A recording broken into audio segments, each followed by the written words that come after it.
விவாதங்களை இங்கு கூடியிருக்கும் ரசிக்க பெறுகிறது.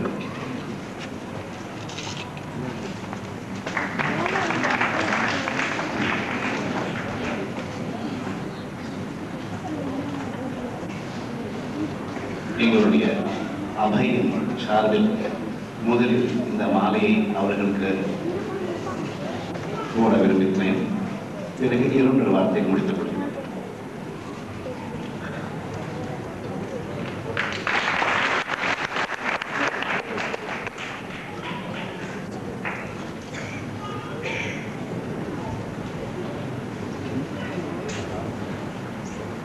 திரு ராஜரத்னம் அவர்கள்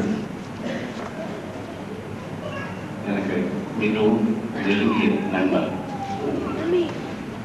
அவருடைய கலா மேதையை நான் எப்பொழுதும் கேட்டு பார்த்து அனுபவித்து வருபவர்களில் நான் ஒருவன்.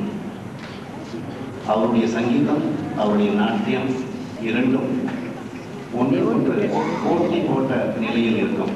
அவர் பாட ஆரம்பித்தால் அதையே கேட்டுக்கொண்டிருக்கலாம் என்றவாறு இருக்கும். அதே சமயத்தில்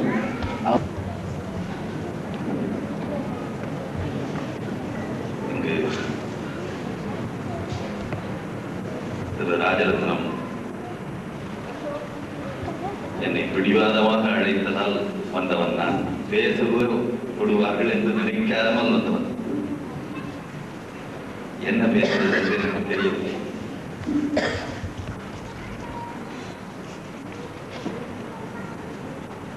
ஆருத்ரா அவர்கள் கூறியது போல் 1950ஆம் ஆண்டில் கும்பகோணத்திலிருந்து சென்னைக்கு எங்களுடன் சேர்ந்து வந்தவர் திரு ராஜரத்னம்.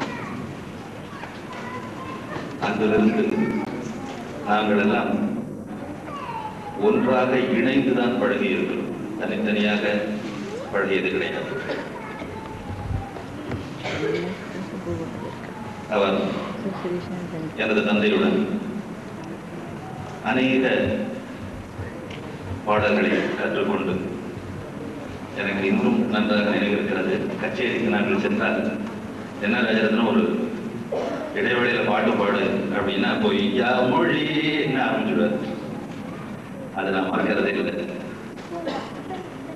அந்த மாதிரி இந்த நாட்டிய சம்பந்தமா உள்ள பாடல்கள், நாட்டிய நுணுக்கங்கள் இவையெல்லாம் காலப்போக்கில் கற்றுக்கொண்டு மிகவும் எனது தந்தையிடத்திலும் எங்களிடத்திலும் நன்றி உணர்வோடு இருக்கக்கூடிய எனது சொந்தக்காரர், எனது சித்தப்பாவின் மகள், எனது தங்கையை தான் அவருக்கு